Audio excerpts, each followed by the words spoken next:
Hi everyone, কেমন আছো সবাই? আমি আজ আবারও অনেক দিন পর আর একটা রেসিপি নিয়ে চলে এসেছি। আশা করছি সবাই এই রেসিপিটাকে খুব ভালোবাসা দেবে। আজকে আমি বানাবো কাঁকরোলের পুর। চলো তাহলে দেখে নিই কীভাবে বানাই। এখানে আমি কাঁকরোলগুলোকে একটু পরিষ্কার করে নিচ্ছি হালকা হালকা চাকু দিয়ে। তারপর কাঁকরোলটাকে দুফালা করে কেটে নিচ্ছি। এভাবে আমি সবগুলো কাঁকরোলকে কেটে নেব এবং এটাকে বয়েল করতে দেব। আমি বয়েল করার সময় এখানে একটু লবণ দিয়ে বয়েল করতে দিয়েছিলাম।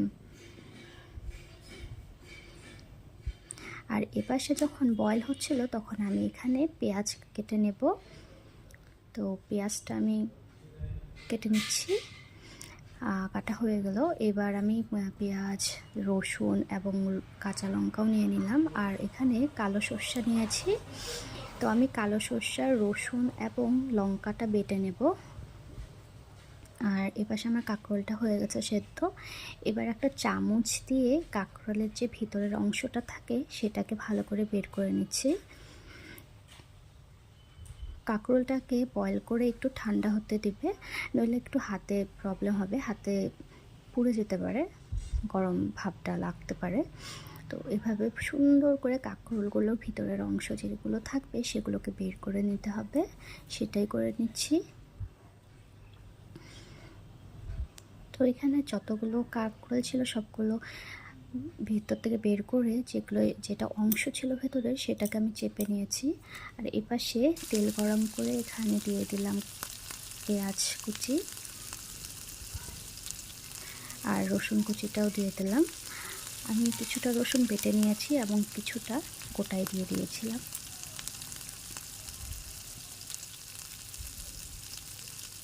এভাবে ভালো করে পেঁয়াজ আর রসুনটাকে ভালো করে ভাজতে হবে। যখন পেঁয়াজ আর রসুনটা, স্পেশালি পেঁয়াজটা যখন হালকা গোলাপি গোলাপি হয়ে আসবে তখন আমি কাঁকরোলের যে ভিতরের অংশটা সেটা দিয়ে দেব এবং ওটা একটু নাড়াচাড়া রেখে এখানে মশলা দিয়ে দেব। সেটা হচ্ছে লাল লঙ্কার গুঁড়া, তারপর হলুদ, জিরার গুঁড়া, এগুলো দিয়ে নিলাম। তারপর লবণ দিয়ে নাড়াচাড়া করে নিচ্ছি ভালো করে। এই স্টাফিংটা খুব ভালো করে কষাতে হবে যাতে সবগুলো ফ্লেভারই একদম এনহ্যান্স হয়ে আসে। যখন কষানোটা প্রায় হয়ে আসছিল তখন আমি এখানে যে বেটে রেখেছিলাম সেটাও দিয়ে দিলাম। যেহেতু এটা সর্ষে দিয়েছি তো ওটা এতটা টাইম কষাতে লাগবে না, নইলে তেতো হয়ে যাবে। তো আমি আবারও ভালো করে কষিয়ে নিচ্ছি হালকা হালকা করে।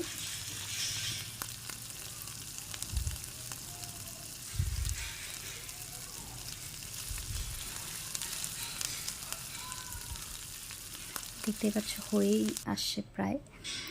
যখন সর্ষেটার থেকে কাঁচা গন্ধটা চলে যায় তখন এটাকে নামিয়ে নিলাম এবং এই যে স্টাফিংটা রেডি। এবার কাঁকরোলগুলোর মধ্যে দেব।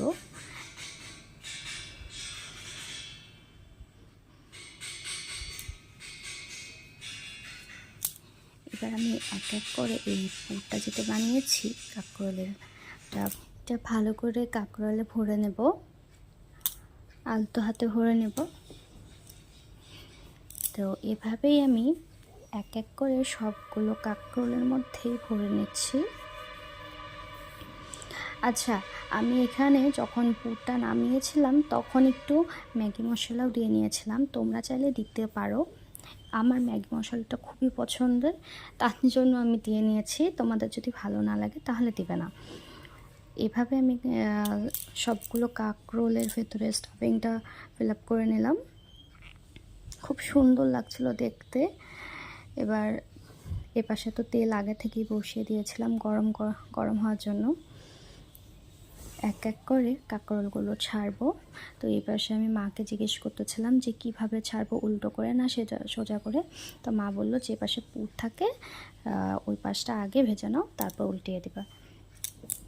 তো আমি ওইভাবেই ডিরেকশন ফলো করে কাঁকরোলগুলো তেলের মধ্যে ছাড়ছি।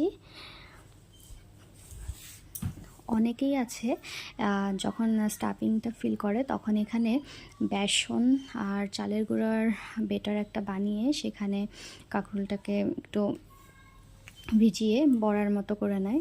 আমার ওটা খেতে অতটা ভালো লাগে না।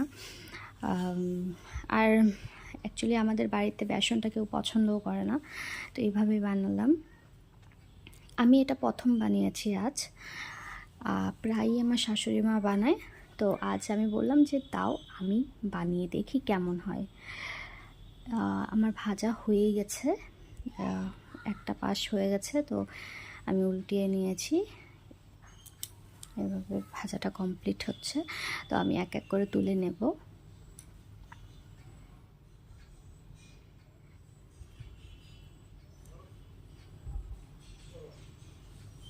তো আমার কাঁকরোলের পুরটা রেডি। এটা তুলে নেওয়ার পর খুবই দারুণ হয়েছিল, দেখতেও খুব সুন্দর হয়েছিল। সবাই বলছিল যে তুমি ফার্স্ট টাইম রান্না করেছো, বানিয়েছো, কিন্তু দুর্দান্ত স্বাদ হয়েছে। তোমরা জানিও কেমন হয়েছে।